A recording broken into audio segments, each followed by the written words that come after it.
Halo, selamat datang di video saya. Kali ini kita masih akan membahas tentang efek dari ChatGPT ke pembelajaran di kelas. Gitu. Video kali ini saya akan ngomong tentang metode Feynman, Feynman gitu ya, dan bagaimana kemudian kita bisa menggunakan metode alternatif ini untuk kelas kita, di mana kita mengajar gitu. Jadi jika belum familiar dengan metode Feynman itu, teman-teman bisa browse, tapi secara umum mungkin teman-teman pernah dengar gitu. Kalau kalau nggak tahu, maka pura-pura jadi guru, belajar dan kemudian ngajari orang tentang topik itu. Gitu. Itu hal-hal yang mungkin pernah didengar gitu. Nah, itu metode Feynman gitu. Jadi saya tanya nih ke ChatGPT, apa itu metode Feynman, dan dapat jawabannya. Mudah dipahami juga gitu. Jadi terima kasih ChatGPT sudah mengajari saya. Jadi intinya sebenarnya adalah untuk benar-benar tahu tentang sebuah topik, maka kita harus belajar dulu seakan-akan kita tidak tahu dan niatnya ngajari orang gitu. Jadi kemudian kita terbiasa untuk belajar untuk ngajari. Nah, gitu. Nah, bagaimana kemudian metode Feynman ini bisa diintegrasikan ke kelas kita gitu di era ChatGPT dan AI tools seperti sekarang ini, maka beberapa hal yang mungkin perlu kita perhatikan adalah eh, ketika kita gitu ya menggunakan ChatGPT di kelas kita. Oke, kita ngomong dari awal. Perspektif yang saya pakai adalah saya tidak menolak ChatGPT.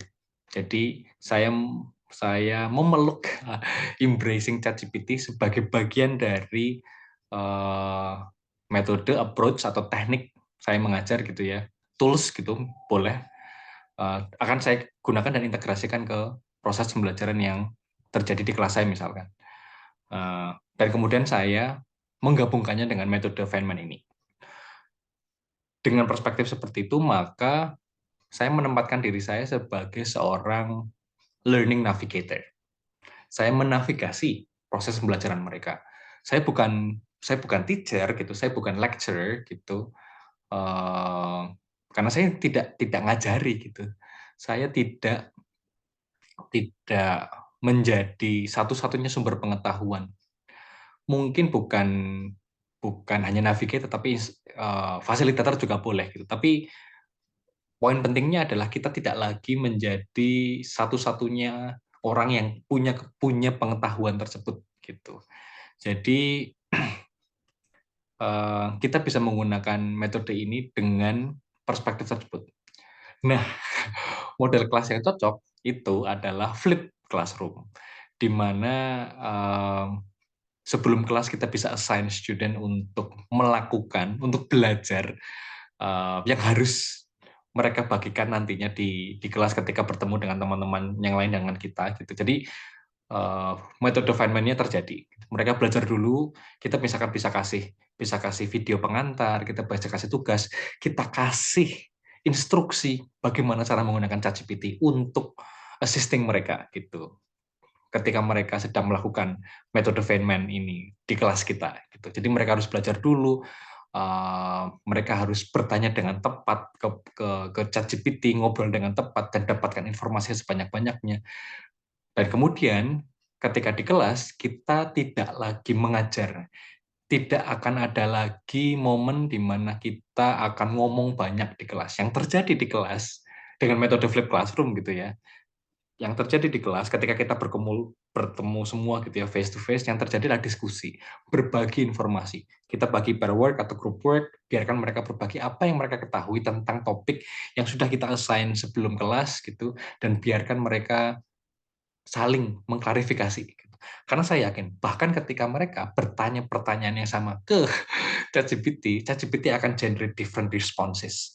Dan ketika different responses itu disatukan dalam satu diskusi kelompok gitu, mereka bisa saling cross checking gitu. Enggak kok, tempatku gini. Nah, disitulah kita bisa masuk clarifying concepts gitu ya, um, nambahin konsepnya gitu, memperjelas konsepnya. Jadi memang dengan metode seperti ini, kita tidak lagi mengajari what, gitu. We are not teaching what, we are guiding the students with how. Jadi bagaimana proses belajarnya supaya baik, gitu. Tapi kita tidak lagi ngajarin what, gitu. Ini yang bagi saya menarik gitu. Saya praktisi flip classroom, penelitian saya flip classroom.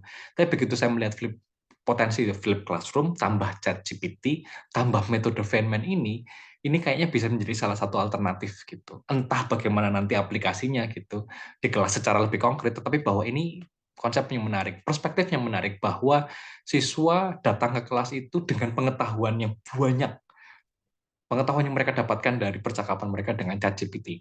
Dan ketika di kelas, kita akan comparing dan contrasting gitu. Konsep-konsep yang mereka dapatkan. Kalau ada yang salah, kita akan clarifying sebagai dosen atau guru. Kita yang akan memperjelas, kita akan membuat benang merah, kita akan bundeli gitu. Ternyata kayak gini.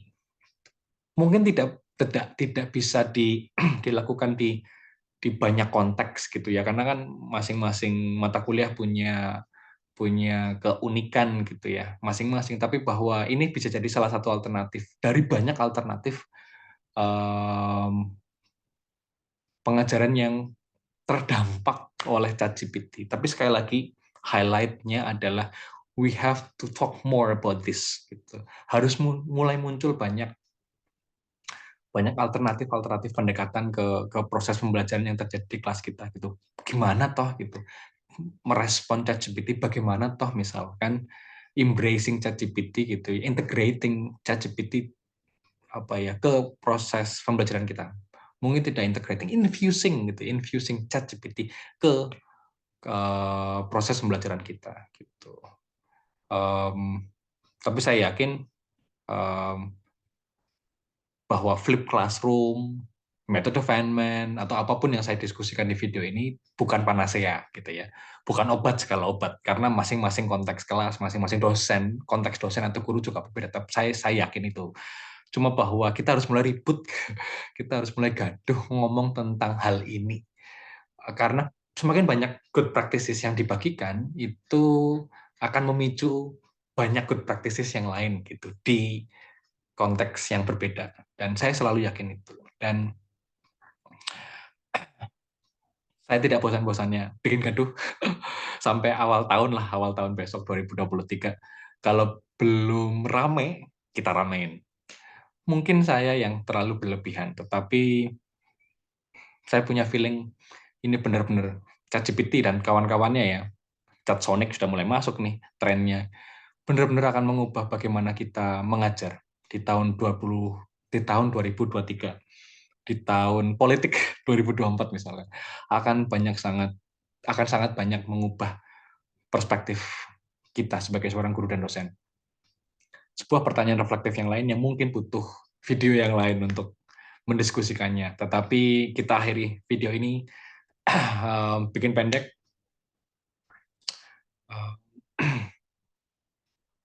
Terima kasih sudah nonton dan sampai jumpa di diskusi di video berikutnya juga. Bye.